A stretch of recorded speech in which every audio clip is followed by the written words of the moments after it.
नमस्कार। आज का हमारा टॉपिक है वेल्डिंग प्रोसेस। वेल्डिंग प्रोसेस, सबसे पहले वेल्डिंग होता क्या है? Welding is an operation whereby two or more parts are united by means of heat or pressure or both. It is usually used on metal and thermoplastic but can also be used on wood. Welding क्या है? Welding जो है वो दो parts को join करने के लिए काम में लिया जाता है। जब हम दो पार्ट को ज्वाइन करते हैं तो ज्वाइनिंग के लिए जो है वो हम हीट या प्रेशर दोनों को यूज़ में लिया जाता है। वेल्डिंग जो है वो दो मेटल को ज्वाइन करने के लिए या थर्मोप्लास्टिक को ज्वाइन करने के लिए, और आजकल जो है वो वुड को ज्वाइन करने के लिए भी यूज़ में लिया जाता है। The parts that are joined are known as parent material. जिनको ज्वाइन किया जाता है उनको हम बोलते हैं parent material. The material added to help from the joint is called the filler और consumable.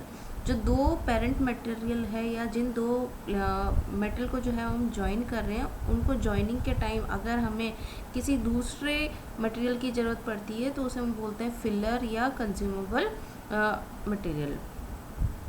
The form of this material may see them referred to as parent plate or pipe, filler wire, consumable electrode for arc welding etc.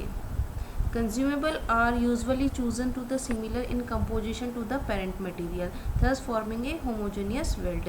अगर हमें किसी भी metal को join करते time अगर हमें consumable या फिलर रोड की ज़रूरत पड़ती है तो हम उसका कंपोजिशन जो है वो पेरेंट मटेरियल के कंपोजिशन के जैसा ही लेते हैं। अगर हम उसके जैसा ही लेते हैं तो हमारा होमोजेनियस वेल्ड जो है वो हमें मिलता है। But when the welding brittle cast iron when the filler with a different composition, अगर हम जैसे ब्रिटल जो है वो कास्ट आयरन का एग्जांपल लें, अगर हमें उसकी वेल्डिंग करनी है तो हम फिलर के रूप में जो है वो दूसरे कंपोजिशन का मटेरियल लेते हैं। तो इस कंडीशन में जो है हम उसको बोलते हैं हेट्रोजीनियस। होमोजीनियस कब होता है? जब हमारा सेम मेटल और फिलर मेटल जो है वो सेम कंपोजिशन का हो। अगर हमारा डिफरेंट हो मटेरियल और फिलर मटेरियल का कंपोजिशन, उसको हम बोलते हैं हेट्रोजीनियस। वेल्डिंग प्रोसेस को जो है वो एक्सप्लेन करने के लिए डायग्राम दिया हुआ है। वेल्डिंग जो है जैसे हम जो है वो हीट प्रोवाइड करेंगे वेल्डिंग के लिए, हीट से जो है वो हम जॉइनिंग ऑफ मटेरियल करेंगे। तो हीट जो है वो हम प्रोवाइड कर सकते हैं। हीट प्रोवाइड करने के लिए जो है वो डिफरेंट सोर्स हमारे हो सकते हैं, जैसे इलेक्ट्रिकल करंट हो गया, गैस हो गया, केमिकल रिएक्शन हो गया, लेज़र या अल्ट्रासोनिक, फ्रिक्शन, एक्सप्लॉइड या और भी कोई अदर जो है वो मेथड हमारा हो सकता है फॉर प्रोवाइडिंग द हीट। जब हम हीट प्रोवाइड करेंगे तो हीट प्रोवाइड करने से जो हमारी मेटल है वो मेल्ट हो जाएगी और डिफ्यूज़ हो जाएगी। द मेल्टिंग और डिफ्यूज़न ऑफ मेटल, तो मेल्टिंग जो है, मेल्टिंग होने के कारण जो है वो दो मेटल आपस में जो है वो कांटेक्ट आएगा और उस कांटेक्ट से एक दूसरे के अंदर फ्यूज़ होने लगेंगे और उसके कारण जो है हमें जॉइनिंग मिलेगी। तो ये हो गया हमारा जॉइनिंग ऑफ मेटल। अब इस जॉइनिंग के टाइम जो है वो हम फिलर मटेरियल का यूज़ कर भी सकते हैं और फिलर मटेरियल का यूज़ नहीं भी कर सकते हैं। ये हमारा डिपेंड करता है कि हम किस टाइप का जो है वो जॉइंट करना चाहते हैं। तो ये हो गया हमारा basic principle. Welding is a process of joining metal. तो इस तरह से जो है वो हम मेटल को जॉइन करते हैं। Weld joint, a weld joint must be design to withstand the force to which it is expected to subject to during its service life. ठीक है, जैसे ही हम वेल्डिंग जॉइंट करते हैं तो वेल्डिंग जॉइंट जो है वो हमारा जो मेटल है उसकी सर्विस लाइफ को इंक्रीज करता है। This means that the design of the joint is determined by the type and magnitude of the load that is expected to act on the weld.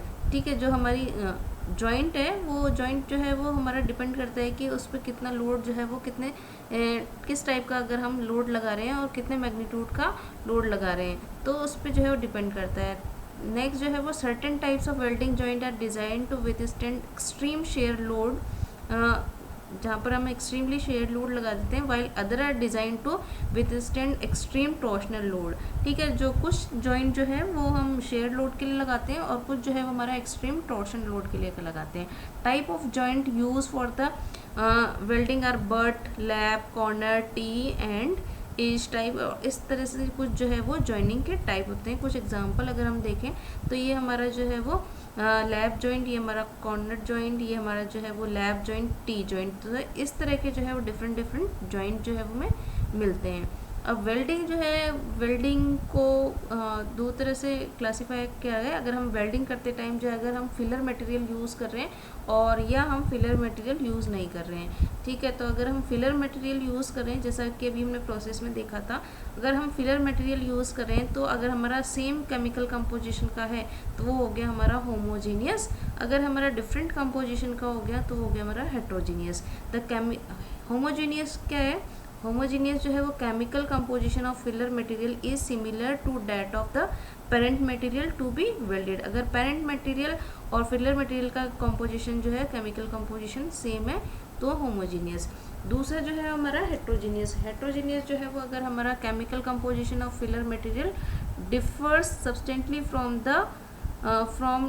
That of the parent material to be welded. जिसको joint करना है उसके parent material से अगर दूसरा है filler material का chemical composition, या हम बोल सकते हैं डिसिमिलर मटेरियल जॉइनिंग, तो ये हमारा हो गया हेट्रोजीनियस।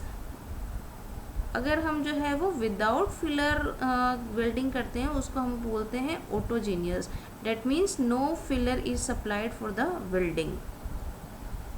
वेल्डिंग प्रोसेस जो है उसके क्लासिफिकेशन, वेल्डिंग प्रोसेस को मेनली जो है वो 5 पार्ट के अंदर डिवाइड करा हुआ है। फर्स्ट जो है वो हमारा gas welding, resistance welding, arc welding, newer welding और सॉलिड स्टेट वेल्डिंग। सबसे पहले अगर हम बात करें गैस वेल्डिंग के अंदर, गैस वेल्डिंग के अंदर हम ऑक्सी एसिटिलीन का मिक्सचर यूज़ करते हैं, या एयर एसिटिलीन का, या ऑक्सी हाइड्रोजन का। नेक्स्ट जो है वो हमारा रेजिस्टेंस वेल्डिंग। रेजिस्टेंस वेल्डिंग के अंदर हमारा butt resistance welding, spot resistance welding, seam resistance welding या projection resistance welding. Arc welding, arc welding जो है वो carbon arc, metal arc, plasma arc, gas metal arc, gas tungsten arc. Gas metal arc को जो है वो MIG बोलते हैं और गैस टंगस्टन आर्क को TIG बोलते हैं। न्यूअर वेल्डिंग प्रोसेस जो कि नए जो है वो आधुनिक तरीके से जो कन्वेंशनल के अतिरिक्त जो है हमारे नए मेथड हैं उनको हम न्यूअर वेल्डिंग मशीनिंग बोलते हैं। इलेक्ट्रॉन बीम हो गया हमारा, लेज़र हो गया, और सॉलिड स्टेट वेल्डिंग के अंदर जो है हमारा फ्रिक्शन, अल्ट्रासोनिक, डिफ्यूज़न और एक्सप्लोजिव। तो ये जो है वो हमारे वेल्डिंग प्रोसेस के क्लासिफिकेशन है। ये क्लासिफिकेशन हमारा बेस्ड होता है कि किस तरह से जो है वो हम हीट प्रोड्यूस करते हैं। तो जैसे हम गैस वेल्डिंग के अंदर गैस के थ्रू जो है वो हीट प्रोड्यूस करते हैं, रेजिस्टेंस वेल्डिंग के अंदर रेजिस्टेंस के थ्रू, आर्क वेल्डिंग के अंदर आर्क के थ्रू। तो इस तरह से जो है वो हम किस तरह से हीट प्रोड्यूस करते हैं उसके अकॉर्डिंग जो है हमारा क्लासिफिकेशन होता है। वेल्डिंग प्रोसेस जो है वो the type of joint to be created and the type of material to be used. किस तरह का जो है वो हम जॉइंट प्रोड्यूस कर रहे हैं और किस तरह का जो है वो मटेरियल यूज़ कर रहे हैं, among other consideration will determine the type of welding process. The all welding process can be broken down into the 2 following categories. तो हमारा जो भी वेल्डिंग प्रोसेस है उसको हम 2 कैटेगरी के अंदर डिवाइड कर सकते हैं। फर्स्ट जो है वो हमारा हो गया प्रेशर वेल्डिंग, दूसरा हो गया हमारा फ्यूज़न वेल्डिंग। अब प्रेशर वेल्डिंग क्या होता है? The pressure welding is a process in which external pressure is applied to produce welded joint either at temperature below the melting point. Pressure welding के अंदर जो है वो हम एक्सटर्नल प्रेशर अप्लाई करते हैं। ये एक्सटर्नल प्रेशर जो है वो हमारा मेल्टिंग पॉइंट के नीचे भी हो सकता है, और which is solid state welding, इसको हम सॉलिड स्टेट वेल्डिंग बोलते हैं। और ये टेम्परेचर जो है वो मेल्टिंग पॉइंट के अबव भी हो सकता है, which is fusion state welding. The atoms are move together to a distance is equal to or less than the equilibrium interatomic separation distance. जो एटम जो है वो हमारा मूव करता है, that depends on the distance is equal or less than the equilibrium. This type of welding process require 2 pieces being joined to be extremely clean and especially free of oxide and non-metallic films। तो pressure welding जो है वो हमारा वहाँ पर use करते हैं जहाँ पर जो सरफेस जो है वो हमारी एक्सट्रीमली क्लीन हो या फ्री फ्रॉम ऑक्साइड हो। ठीक है, ये मैं नॉन मेटेलिक फिल्म्स के लिए भी यूज़ करते हैं। Which must be remove from the surface of the metal by the wire brush और so as to ensure the strongest welded joint possible. Pressure welding techniques are used primarily on the metals that are highly ductile. जो हमारा highly ductile है उसके लिए जो है हम pressure welding का यूज़ करते हैं, और whose ductility increase with increase in temperature, या जिसकी डक्टिलिटी जो है वो हमारी टेम्परेचर के साथ इंक्रीज होती है। Types of commonly use pressure welding process in industrial application, जो है वो प्रेशर वेल्डिंग एप्लीकेशन जो है वो हमारी इंडस्ट्रियल के अंदर यूज़ होती है। Cold pressure welding is use for the joining sheets, wire and electric component. Cold pressure welding जो है वो हमारी शीट बनाने के, वायर्स बनाने की या इलेक्ट्रिक कंपोनेंट की वेल्डिंग के काम आता है। Explosive welding is use when the join of dissimilar metal are to be welded. Explosive welding जो है वहाँ पर यूज़ करते हैं जहाँ पर हमारा दो डिफरेंट मेटल को हमें जॉइन करना या वेल्ड करना हो। Ultrasonic welding when the thin sheet are to be joined, बहुत ही अगर कम थिकनेस की जो अगर शीट है उसको ज्वाइन करने के लिए अल्ट्रासोनिक वेल्डिंग का यूज़ करा जाता है। Precision welding is utilize for the joining dissimilar metals. Friction welding is use when the similar or dissimilar metals are to be joined. तो फ्रिक्शन वेल्डिंग जो है वो सिमिलर और डिसिमिलर दोनों metals की जॉइनिंग के काम आता है। Induction welding is use for the welding pipes. Welding pipes की अगर वेल्डिंग करनी है तो हम इंडक्शन वेल्डिंग यूज़ करते हैं। Inertial welding is use for welding of high strength alloy. Fusion welding क्या होता है? Fusion welding produce welded joint by localize heating of the edges of the base metal above their melting temperature. जो pressure होता है वो हमारा melting temperature के above भी हो सकता है और बिलो भी हो सकता है, लेकिन फ्यूजन वेल्डिंग जो है वो दो जो मेटल है उसके बेस को जो है वो हीट करके करा जाता है और ये मेल्टिंग टेम्परेचर के अबव होता है। ए filler metal may or may not be used. इसके अंदर जो है वो फिलर मटेरियल का यूज़ कर भी सकते हैं और नहीं भी कर सकते हैं, that depends on the condition. And no external pressure is requirement.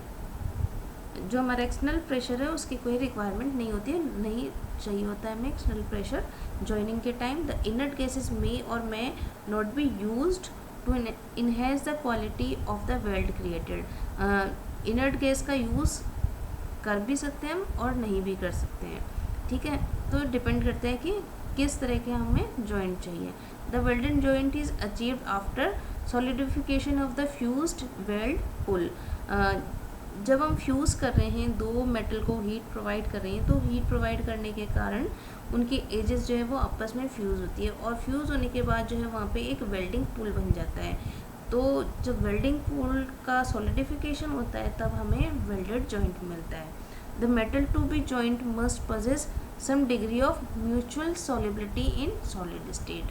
The metals that are completely soluble in the solid state exhibit the highest degree of weldability. तो जब हमारा बहुत ज़्यादा soluble होता है तब हमें अच्छी weldability मिलती है। And metals with no solubility in the solid state are not weldable. जिनकी solubility अच्छी नहीं होती है उनका जो है वो हमें वेल्डिंग अच्छा नहीं मिलता है या वेल्डिंग जो है वो डिफ़िकल्टी से होता है। For which an intermediate soluble metal is used. Welding joint के जो है वो क्या क्या एडवांटेज, प्रोज एंड कॉन्स हैं या एडवांटेज या डिसएडवांटेज है वो हम देखें। फर्स्ट जो है वो एडवांटेज है वेल्डिंग जॉइंट का। वेल्डिंग जॉइंट से जो है हमें परमानेंट जॉइंट मिलता है, स्ट्रेंथ जो है वो 100% होती है, लीक प्रूफ होता है, no change in cross section area, cross section area के अंदर कोई चेंज नहीं होता है, हाई लोड कैरिंग कैपेसिटी होती है वेल्डिंग की। वेल्डिंग जॉइंट के बाद में possibility to alter joint properties, lighter assembly होती है, various shape can be join, different shape के अंदर जॉइन कर सकते हैं। Dissimilar similar joining is also possible, plastic can also be joined. अब क्या डिसएडवांटेज होते हैं? चेंज ऑफ मेटलर्जिकल प्रॉपर्टीज़, क्योंकि जो है वो बहुत ज़्यादा हीटिंग होती है तो हीटिंग के कारण जो है मेटलर्जिकल प्रॉपर्टीज़ चेंज होते हैं। Presence of heat affected zone, तो हीट अफेक्टेड जोन जो है वो प्रेजेंस होता है और रेसिडुअल स्ट्रेस जनरेशन होता है, डिस्टॉर्शन हो जाता है, क्योंकि बहुत ज़्यादा हीट के कारण जो है वो प्रॉपर्टीज़ जो है वो चेंज हो जाती है। पुअर परफॉर्मेंस अंडर वाइब्रेशन, अगर वाइब्रेशन है तो उस दौरान जो है वो वेल्डिंग की परफॉर्मेंस जो है वो अच्छी में नहीं मिलती, और जॉइंट जो है वो हमें अच्छी क्वालिटी का नहीं मिलता है। इंस्पेक्शन इज़ डिफ़िकल्ट, जॉइनिंग के बाद जो है वो इंस्पेक्शन के अंदर डिफ़िकल्टी होती है। Thank you.